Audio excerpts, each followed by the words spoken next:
Welcome to my channel. అందరూ ఎలా ఉన్నారు? బాగున్నారా? మీ అందరూ బాగుంటే నేను కూడా బాగున్నట్టే. ఈరోజైతే రవ్వ లడ్డు రెసిపీ అండి.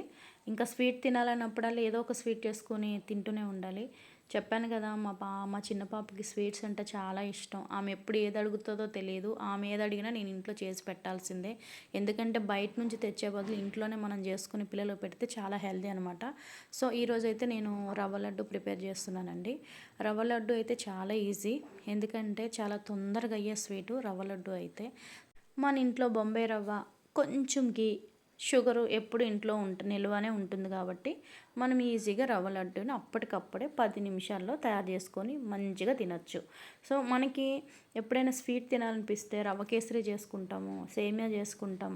అంటే మనకి సింపుల్గా అయిపోయేది ఏంటంటే అవే మనం ఇంట్లో ఎక్కువ చేసుకోవాలి. ఎందుకంటే మనకి పని తక్కువ ఉండాలి, ఖర్చు తక్కువ ఉండాలి, తినేది కూడా హెల్తీగా ఉండాలి కాబట్టి. సో నేనైతే రవ్వ లడ్డు ప్రిపేర్ చేసుకుంటున్నా. ఆల్రెడీ పౌడర్ అయితే గ్రైండ్ చేసుకున్నానండి. మీడియంలో చేసుకున్నాను. మరీ ఎక్కువ పొడిగా చేసుకుంటే తినేటప్పుడు అంత ఫ్లేవర్గా అనిపించదు షుగరు. సో ఇట్లా మీడియంలో పౌడర్ చేసుకుంటే బాగుంటుంది తినేటప్పుడు. సో రవ్వ చల్లారాక దాంట్లోనే పొడి వేసుకొని ఇట్లా మిక్సీ చేసుకుంటూ ఉండాలి.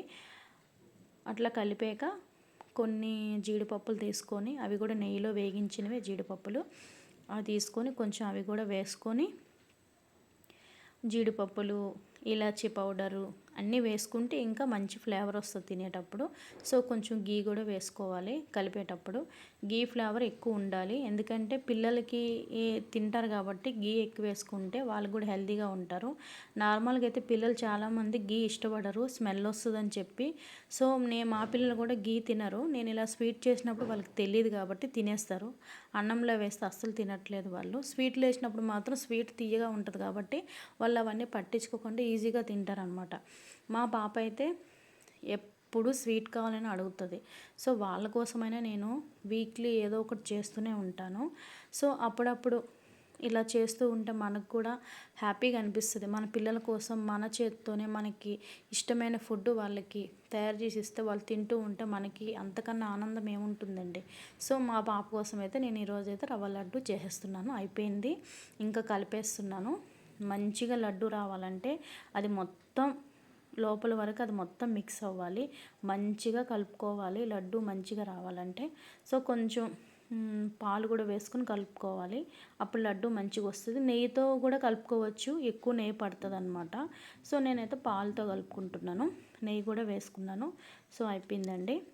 ఏంటంటే వేడి మీదే మనం కొంచెం కలుపుతూ ఉంటే ఉండ తొందరగా వస్తుంది. నేనైతే చేతితోనే కలుపుతున్నానండి, స్పూన్లతోని గరిటెలతోని కలపలేను. ఎందుకంటే మన చేతులే మనకి మంచి టేస్ట్ని ఇస్తాయి అన్నమాట. సో చేతులతో కొన్ని పనులు మన హ్యాండ్తోనే చేసుకోవాలి. ఏదైనా కిచెన్లో వంట అయితే నేను ఎక్కువ హ్యాండ్తోనే నేను చేసుకుంటానండి. స్పూన్స్ గరిటెలు ఇవి పెట్టి అవన్నీ నేను చూపించలేను. నేను ఎప్పుడు ఎలా చేసుకుంటానో అలానే నేను లైవ్గానే చూపించుకుంటున్నా. నేను వీడియో కోసం అని చెప్పి నేను అవి ఇవి చేయలేనండి. నాకు ఇంట్లో ఏది ఉందో వాటితోనే నేను చేసి చూపించుకుంటాను. సో ఏంటంటే అయిపోతుందండి. లడ్డు అయితే భలే ఉన్నాయన్నమాట, చాలా నీట్గా వచ్చాయి. మా చిన్న పాప రెడీగా ఉంది, చూసారా, పక్కనే ఉంది. నేను చేసినంతసేపు అడుగుతుంది, మమ్మీ లడ్డు కావాలి, మమ్మీ లడ్డు కావాలని. సో వచ్చేసింది, తినేసింది, అయిపోయింది. బాగుంది మమ్మీ అని కామెంట్ కూడా ఇచ్చేసింది. సో ఇంకా స్టోర్ చేసుకుంటున్నాను. ఇవైతే మా ఇంట్లో 1 వీక్ కూడా రావండి, 3 డేస్లోనే అయిపోతాయి. ఎందుకంటే అందరికీ స్వీట్స్ ఇష్టమే కాబట్టి. Please subscribe my channel. Bye.